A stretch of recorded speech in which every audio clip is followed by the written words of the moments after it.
Hey guys, welcome back to the channel. Today, as you can see behind me here, I've got something a bit special. It's a 911 997 Gen 2 Turbo. Now this car, I want to see how it kind of lives up to a modern day car, because this is a car from 2010. So of course, you know, it's going to be like a 14-year-old car, but it is now what you call a modern classic. Now this being the turbo, has from factory already got enough horsepower to keep up with like a modern M car, you know, a modern performance car. But this one's been tuned a little bit more than those stock numbers. So what we're going to do is give you a walk around of this car first, give you some highlights, and there's quite a few key features on this car that I personally like, and then we're going to go on those back roads and give you my impressions. It's not going to be a review, it's going to be more of an impressions vid. So let's go and have a look at this 997 Gen 2. 997 Gen 2 Turbo, and what I love about the turbo is that the rear is a lot wider and you got those vents there just to keep like the engine cool. This one's finished off in the GT Silver, which is an amazing color, and as it's just getting a little bit dark, the car and the color looks epic. I love the wheels, especially when you got like a red brake caliper right behind there. And as you can see, you got an ESMOTOR decal there, which means one thing: the car has been tuned by ESMOTOR. A little bit more about that in a short while. If we move around the rear of the car, you can see that it's got this deployable spoiler, which obviously deploys at a certain speed, and the rear end again of the turbo is quite unique as well.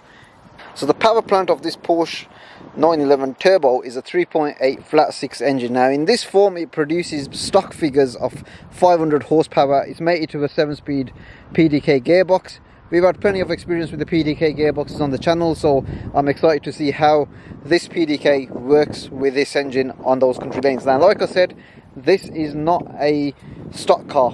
There's a lot going on with this, and we're going to talk about that in more detail on the drive. Now as we move into the interior of the car is finished off with the terracotta leather.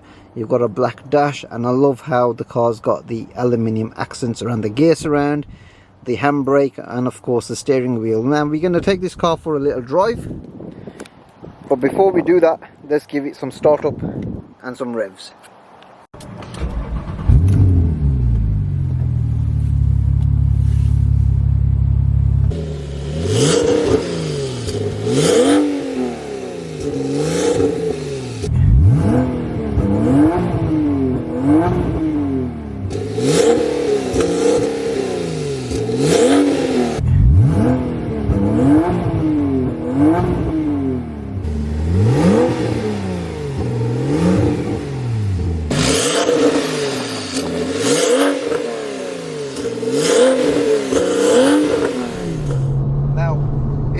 Feel quite boomy in here, and the reason for that is, as I said before, this car isn't stock. It's got an ESMOTOR tune on it, which takes the horsepower from 500 stock to 690 horsepower. Now as part of that 690 horsepower package, you've also got a non-resonated X-pipe exhaust system, which helps to get those kind of numbers. So I do apologize if this is going to be quite boomy. The owner of this car is my uncle. He doesn't use it as a daily, it's his pride and joy, so it's not used as a family car, although you do have 2 seats in the back, so if you got little kids you can use it, but this is set up for the way he wants it on a weekend. I'm just in normal comfort mode, and I must say that the way this car is set up, it's like it's got plenty of power in this mode. The suspension has been fettered as well, it's got some uprated springs, it has got the PASM system, and this car just feels well planted. We are going to give it some beans, we're going to put it through the different sort of modes, but so far, straight off the bat, getting behind the wheel and just doing like the first 100 meters, 200 meters, whatever it might be, the car feels solid. For a pretty much like a 14-year-old car, this is pretty much as good as they get. What I really like about the 997 Gen 2 is that it still feels fairly modern to, like, say, modern cars. Don't forget, this was just before Porsche were kind of brought into the VAG group, so everything in here is kind of raw Porsche. It is quite boomy on, like, say, throttle, but some of these points I want to get across to you guys, I'll kind of say in this kind of mode anyway. I do love this car in the way it's kind of set up. For me, like, the Porsche 911 has always been about the turbo. In terms of price point, the way these cars are kind of set up, they're definitely on the increase. Like this particular car, 2010, you'd be looking for a very clean example without any tune, or like a stock example, you're looking like, say, mid 60s to 70s. If that's too much of a reach, then, you know, you can always go for slightly the lesser models. Personally, the one I would always fancy is the turbo, because that's what Porsche is all about, right?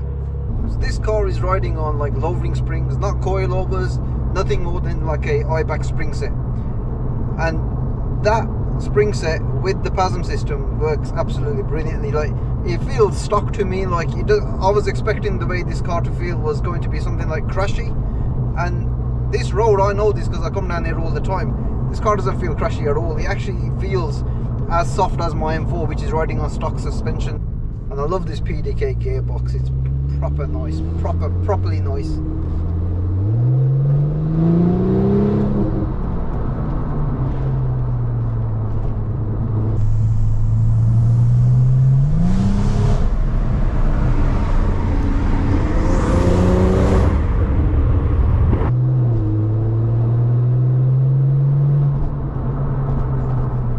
That you get from like that induction, amazing.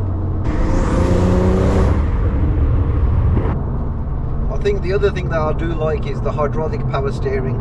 You get a real good feel from what the front wheels are doing and how this car is cornering. You don't get that feel in many modern cars at all. I mean, the owner has had like the later Porsches as well, and he's agreed, like, you know, this steering is just brilliant.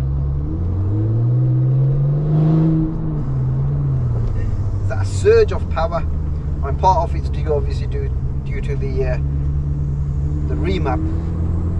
I'm gonna put the car into, let's just go Sports Plus.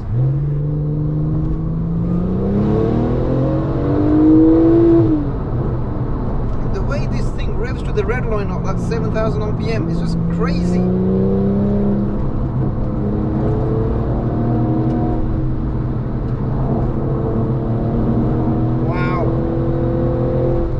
It's funny though, because when you're in Sports Plus mode and you're going for it, the exhaust actually quietens down. And what I mean by that is the boominess. I mean, it's loud, don't get me wrong, but the boominess kind of goes off.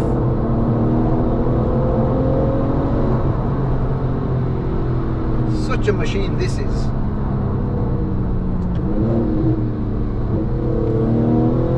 Paddle mode. Those brakes are really good as well, because when you're gonna slow down or go through a corner, you really do rely on those.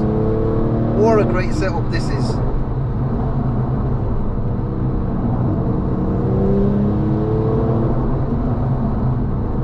I got lumbar support in these. I'm so comfortable right now in a 690 horsepower performance car that can do something like this. Oh, wow.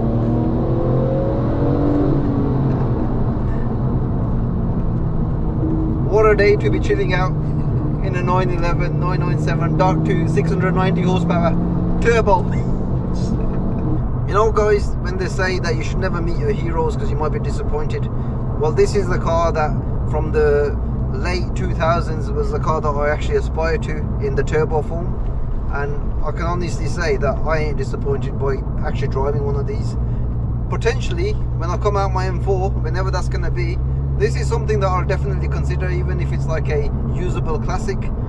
This definitely ticks the boxes that I want to make sure that I get into in my next car, and hopefully that day might not be too far. But what I like as well is when you're looking through like these mirrors, you see those vents over the rear haunches, and I absolutely love that. That's like a trademark, I'd say, in my book for a 911 turbo. So guys, I hope you found my impressions with enjoyable. It's a weekend toy essentially what this car is, hence why it's set up in the way it's set up.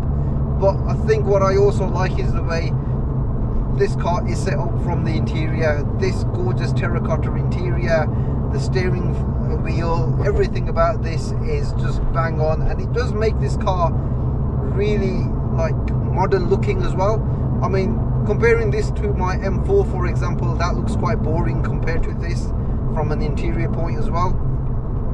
So yeah, and again, I like the way this kind of cockpit is set up with all of these flanked different dials and what have you. Hopefully you have enjoyed today's content. If you have, give it a like, subscribe to my channel, check me out on Instagram. Hopefully guys, I'll see you on the next one. Take care, bye.